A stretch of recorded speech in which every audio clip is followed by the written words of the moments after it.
Segment 3, Gold and Black Live, and joined by Tom Dienhart.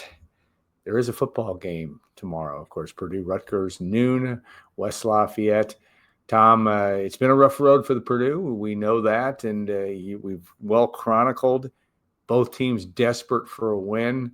I guess, does it come down to your view? Does it come down to who's most desperate, who wants it more? What do you think are going to be some of the determining factors when these two teams clash tomorrow at noon in Ross-Ade? The one thing I guess they have in common is their misery on defense right now, Alan. Yeah. Rutgers defense, arguably the worst in the Big Ten, statistically, about every metric you want to use. So they're struggling there. Greg Schiano, he was a little cloak and dagger this week in his press conference. He hinted at changes on the defense, provided no specifics, so we'll have to wait Saturday. Maybe he's going to call the defense. I was told by some people at Rutgers, if he's wearing his cheaters like this, he's calling the defense because he needs to read the play sheet. Yeah, I can relate to that. That was going to be the tip-off, I was told. So we'll see if they can make any changes that are going to make any difference. The Purdue's defense, they only gave up 19 points last week, but we know some of the issues there. Just getting off the field on third down, not getting takeaways, things like that. Missed tackles have been a real issue too, Alan. Penalties. So, which defense, Alan Karpik, can rise up and maybe make a play or two. That could be, that could really be what ends up deciding this ball game on Saturday. Rutgers, and I think that we talked about this, the only common opponent this year was Minnesota, and both teams lost close games at Minnesota. But Rutgers has really been in a lot of games. They were in the Iowa game. They had a chance to win that one. They were not in the Oregon game, but they have to feel like they're close. Purdue felt like it was close 2 weeks ago, but certainly last week has changed that tone with Purdue. What do you think Purdue's psyche is going to be? This is a team that needs to win and needs to win for itself on homecoming. It's always good to win it in front of the alumni, but what do you think Purdue's mental state will be coming in Saturday? You hope they're motivated and hungry and angry, Alan. After what we saw last Saturday up in Evanston, boy, what an abomination. Yeah. I know that's a strong word, but I think it's an apt description, an apt one-word description. I mean, you talk about out of left field. Nobody anticipated Purdue looking like they did Saturday, coming off that 27-20 loss at Minnesota, that near miss up there in Dinkytown where they probably should have won. Again, Purdue comes from that game to that total lay down effort where they almost didn't look like they wanted to compete right from the jump. So, and Alan, just and complicating matters for this Saturday is the gigantic X factor.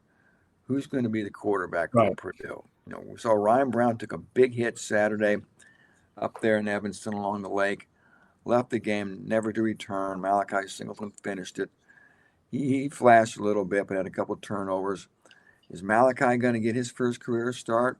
Will we see Ryan Brown? So just a huge X factor. If it's Malachi Singleton, Alan, Greg Schiano is going to be licking his chops wanting to come after a guy making his first career start, trying to blitz him and just confuse him and just generally harass him. Yeah, I think that's going to be interesting. I think we've throughout the course of the week have talked about the fact that Singleton would make the game interesting in terms of the fact that you don't know what you're going to see in that situation. And I think that's maybe true, but Ryan Brown has shown that he can do the job and has shown that he's been effective for the most part. Certainly didn't have a great start to last week's game before he was ousted. Do you have a preference there if you're Purdue? I mean, you want your starting quarterback. Barry Odom was talking about how he wants a starting quarterback, or Ryan Brown's a starting quarterback. But there's two sides to this story in terms of mixing things up a little bit. I kind of would like to see Malachi Singleton. At this stage, you're 2-5, right?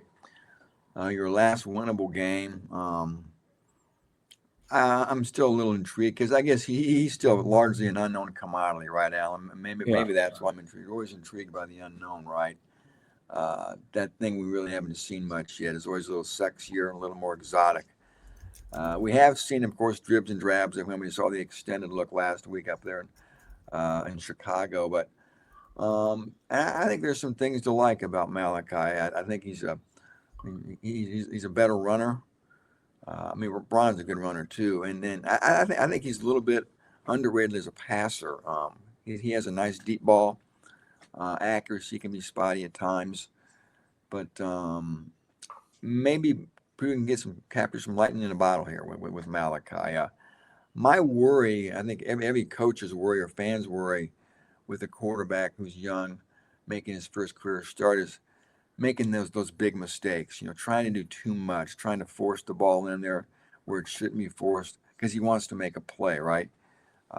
That's what you worry about, the turnovers. And like I said, he had 2 last week, the fumble and the interception. Um, if you can get him to play within himself, take that check down throw, just eat the sack. If you're going to get sacked, just eat it. Don't throw the ball. Those type things. Because this is the defense, man. Maybe he could have some success. And you know what? Success gives you more confidence. Sure. And maybe he could get rolling on Saturday here at high noon when that thing kicks off. Yeah. We've seen Ethan Kalakimanis. We're working on pronouncing that name. I was 2 years ago. Of course, he was in Ross-Ade Stadium in a 49-30 Purdue win over Minnesota. He threw for almost 400 yards in that game. Did not have as good a game as they just weren't able to score against Oregon, but he's put up some big numbers this year. They like to throw the ball downfield. He's, 11 TDs, 5 picks is a relatively impressive number. And he's got to feel like, even though, Purdue struggled to stop the run last week, there have been times when quarterbacks have had their way against Purdue. We know we've seen Ethan before.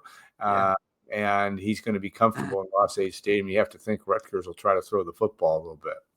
Yeah, we talked a little bit yesterday about, is he the first quarterback ever to start against Purdue for 2 different teams? How about that? I think it's got to be a short list if it's not him. So yeah, but you bet. And he's the straw that stirs the drink for the Rutgers offense. There's no doubt about it. An offense that wants to pass to set up the run. Yeah. You have his numbers displayed there. He's certainly been a cut above for them this year. He's got a couple good receivers, a couple good targets. Ian Strong being the best. Ian Strong's number 2 in the Big Ten, Allen. Yeah. In receiving yards per game, has 37 catches, and then KJ Dubb. So he's got a couple nice targets too. And hey, if you're watching this, Purdue's football. Purdue football has had some struggles in the secondary. So I got to think, Allen, they're going to take their shots, try to rattle that Purdue secondary. They had 3 PIs last week against the Wildcats. So again, man, they're going to take shots downfield. I think I would if I was Rutgers. Yeah. To test those Purdue DBs, the corners, see what they got. Maybe you can get some PIs or just beat them flat out. So that's going to be the matchup for that Purdue D. I think because of that, Purdue's going to have to dial up some blitzes, I think, on first and second down. You're going to have to gamble, Allen. You can't just sit back there if you're Purdue. Make something happen, feast or famine, come after this guy, try to rattle him, try to hit him, try to force some bad throws, and maybe get some takeaways. Takeaways, a key word that we've talked about. Purdue was at minus 11 in the turnover, just a not sustainable number if you're going to win football games, which Purdue has struggled to do since week 2. Any clairvoyance on what is going to turn that around for the Boilermakers? Yeah, like I said, maybe being aggressive on defense. That I think that's a start. But again, with that aggression, you're always exposing yourself to big plays, right? So that's the conundrum, if you will, if you're the defensive coordinator. But man, like if Purdue, you're not playing for a Rose Bowl bid at this point. You're just trying to get a win. Yeah. And this is one where I think if you have any tricks left in your bag, well, pull them out now because November they may not matter using tricks against Ohio State and Washington and Michigan and Indiana. So this is it. So yeah, I think if you're aggressive on defense, that's a start. Again, you can hurry their process up. They make a throw too soon. Maybe they hold the ball too late. They get hit. They fumble. They throw an interception. That's maybe the biggest thing you control. Otherwise, a lot of times these takeaways I know are a little fluky, but you can try to punch the ball out. Just be generally aggressive. So I'm sure it's exasperating to the coaches and the players. I'm sure they're tired of hearing about it. The facts are facts. Minus 11. Yeah, this was an issue last year too, Allen. Second worst in the nation, of course, the worst in the Big Ten. 4 takeaways and 15 giveaways for Purdue. Yeah. You talk about it, and I think it was a Greg McMurphy Brent McMurphy, I should say. Brad McMurphy, yeah. Yeah. Had the tweet that you don't want to ever see if you're Purdue. Purdue, of course, last in the Power Four since the last 2 years, lost 15 games in a row against Power Four teams. Again, and Barry Odom came in here knowing that he had to dig some ditches and turn the mentality around here. How do you do that now? I mean, obviously you win. If you can win, that would be good, but you're staring down the gauntlet of ending the season on a 4-game losing streak. We're not going to write them off totally. Anything can happen, but they're going to be prohibitive underdogs in each of those games in the month of November. But if you're Barry Odom and you're staring down the offseason, which, he's got to finish the last 5 games, he wants to do that well. What do you think that mindset is for him and his staff as they try to not only get off the schneid in terms of losing streak, but also turn this program around from a culture and mentality standpoint?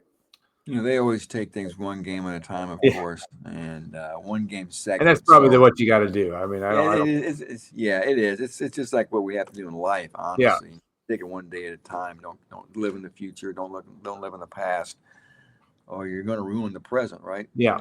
So that's what they have to do. That's the mindset, and you don't want to panic your players or anything. They get it. They understand the struggles of Purdue, and they want to win as much as anybody. And I'm sure they're equally as frustrated. Oh yeah, no question. This comes down. I think we talked about this maybe earlier this week. I asked Devin Mockaby about leadership within the team, the players. 8 captains. Coaches really can't motivate people. Bosses really can't motivate employees. If you have to be motivated, it's bad news usually. The best teams are the ones that are always self-motivated and take their lead from their leaders within the team. You've been on teams out, who your leaders were, and you take your cue there. And those guys got to step up too and make sure everybody's ready to go. Yeah.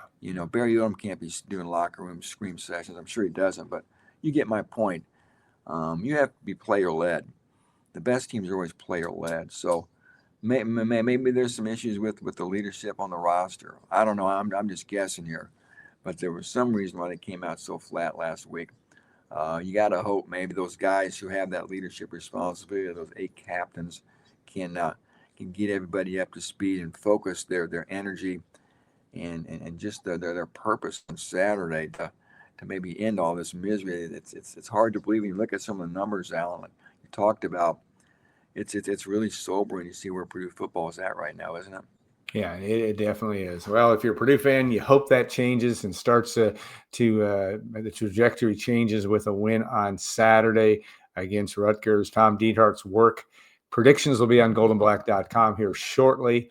If you are a WLFI watcher, you've already seen that we both picked Purdue to win in close games, but it's going to be an interesting day, and that part of it will be interesting. So, Tom, have a great rest of your Friday. We'll look forward to seeing you at the ballpark tomorrow, and always we appreciate your wonderful acumen and vision of Purdue football, even in the darkest of times.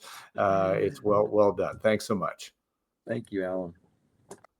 All right, we want to thank our good friends at WLFI, of course, TJ Horn, and of course, Steve Clark, Chris Collar, Cody Mellon, also. We appreciate all that they do for us and putting this show together. I want to thank our sponsors too, Triple X, On the Hill but on the Level, the Purdue tradition since 1929, and State Farm agent Trent Johnson at TrentIsMyAgent.com. We appreciate both of them. We'll be back next week for Golden Black Live. It will be a Halloween version. I don't think we'll dress up in costumes, but we'll look forward to doing that as well. And again, make sure you check out, of course, Purdue's got a big basketball game tonight. Check out goldenblack.com and WLFI for its coverage of Purdue, Kentucky tonight at 6 o'clock. So have a great rest of the week. Thanks again. Also, one other final thanks to Jim Bonk and Brian Newbert in segments 1 and 2. Always good stuff on Golden Black Live. Have a great rest of your Friday.